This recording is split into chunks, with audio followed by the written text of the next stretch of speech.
All right, we're gonna watch a little video because like this is like the Ziostorm's like gotten the best uh lurk. Hey, like how you doing, buddy?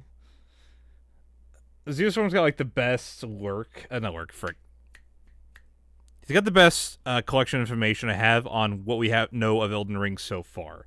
So let's just watch this real quick. Alright, what's going on, guys? So we just got our first look at Elden Ring Nightreign with the world premiere gameplay trailer at the Game Awards. And it looks absolutely crazy, like nothing we've ever seen before from Software. And I just dropped a full trailer breakdown, so if you have not seen that yet, definitely check out that video, because since that dropped, there have been a ton of new gameplay details. See, this is like...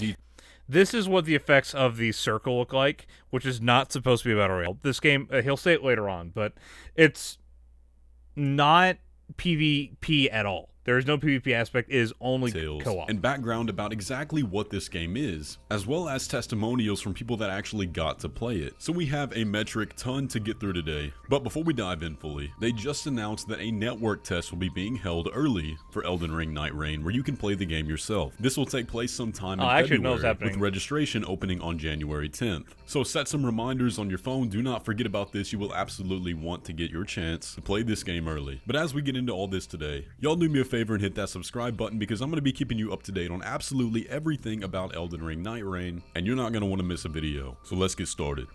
Now, one thing to understand about Elden Ring Nightreign that wasn't made clear yet was that this game is not directed by Hidetaka Miyazaki. The director of Elden Ring Nightreign is Junya Ishizaki, and they had this to say about stepping up as director for the first time at From Software. As a developer, I had many ideas for what could potentially be new games during the development of the past titles I've worked on, including Elden Ring. This time, I stepped up as a new director. I was given the opportunity to direct this idea for Nightreign. We've always been seen as a company that makes these Souls-likes or this kind of traditional formula of Souls-like games, and so I saw this as an opportunity to do something different, to challenge both myself and the company to build something new while still using what we've cultivated with our previous titles. Also, personally, I enjoyed these co-op multiplayer experiences, and I wanted to make something that was very much focused on that with Nightreign. And that's what we've been hearing from Miyazaki for a while now about what the future of From Software was going to be. These smaller scale projects. So already, like with what the new guy's saying, I'm thinking, like, right now, I'm gonna actually put a little bit of, like, background music for when I am talking, just a little bit there. But I'm already thinking it's, like... This is not gonna be a, like, super serious game. It's gonna be much more of a for-fun game. I don't know why I'm not freaking 720. That's already what I'm feeling with this. Like by directors that are not him, focusing on other genres so that we can get a lot more variety out of the games that come out from Software. And I'm all for it, man. This sounds like a blast. Is my mic actually glitching? Or did you just do that?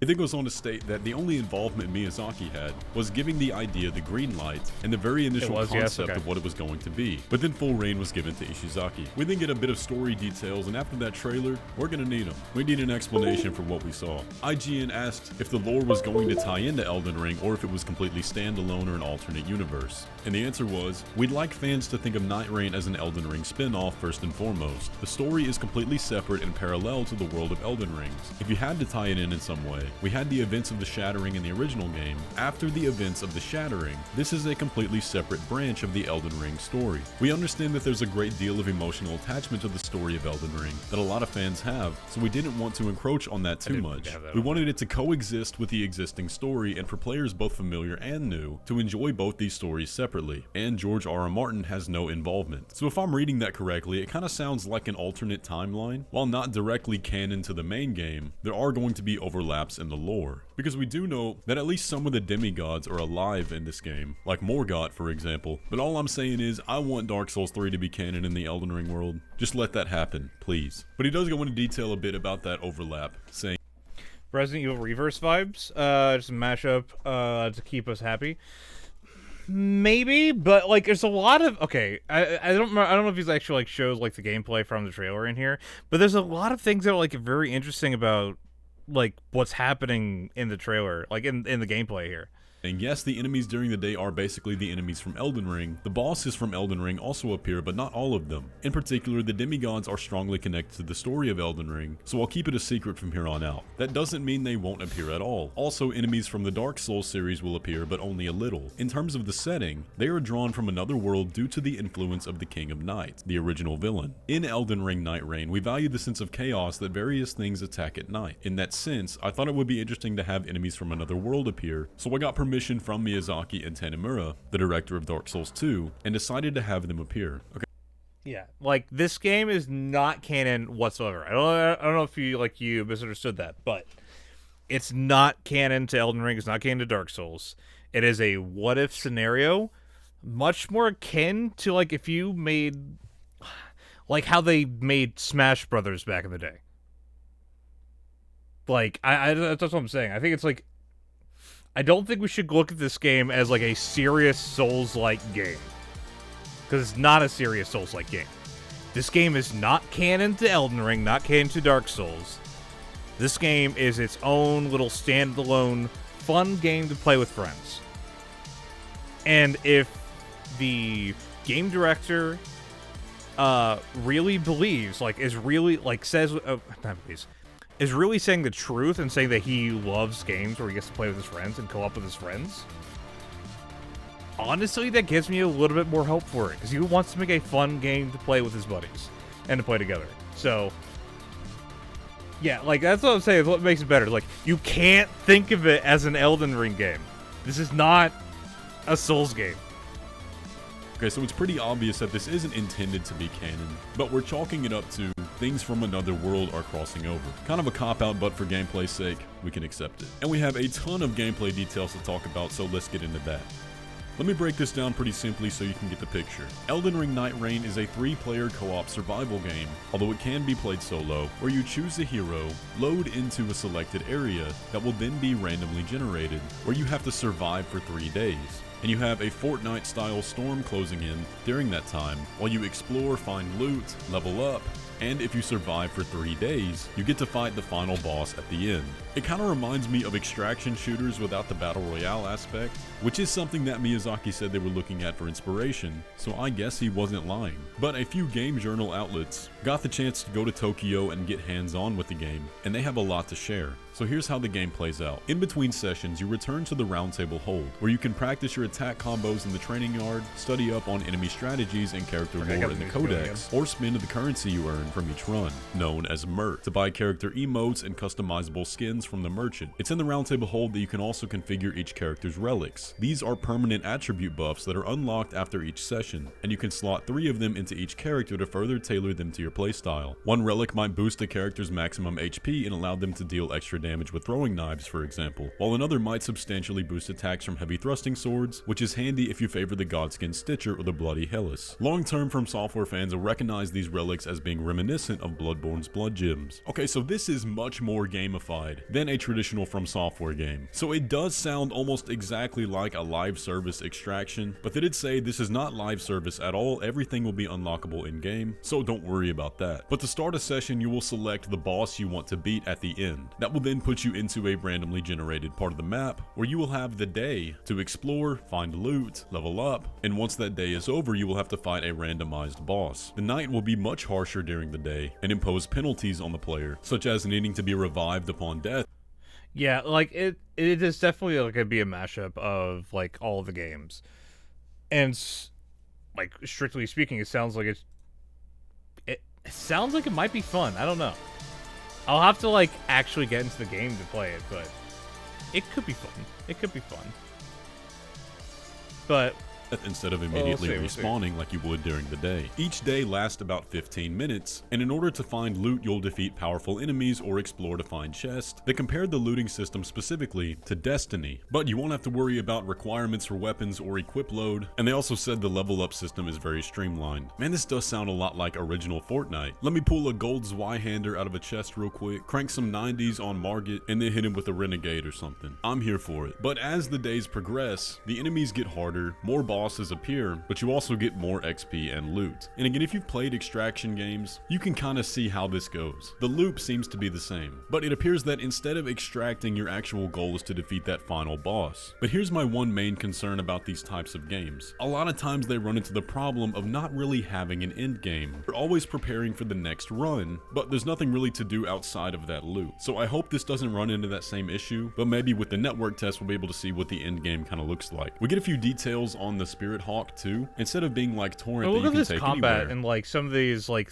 things happening in the game. It'll be a really interesting mashup of the game, to be honest.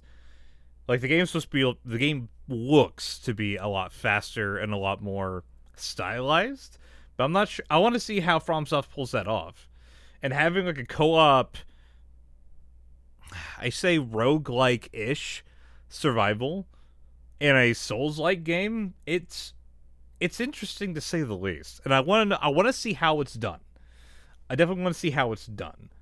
You'll have to find these spectral trees, and then the hawk will launch you in one direction across a vast distance. They said they didn't want players to spam it during boss fights or it be some kind of cop-out way out of combat. Also, I'm not even kidding, they said you fly in on the hawk just like the battle bus. That's crazy, man. We'll dive more into the characters in another video, but the combat also is reminiscent of things like Destiny, to where each character has an ult that's on a cooldown timer and special select abilities that can trigger combos or powerful attacks. But I think you guys are starting to get the picture here. If you've played any of these other games, then you understand how this all works. This is not the same Elden Ring, so just be prepared for that.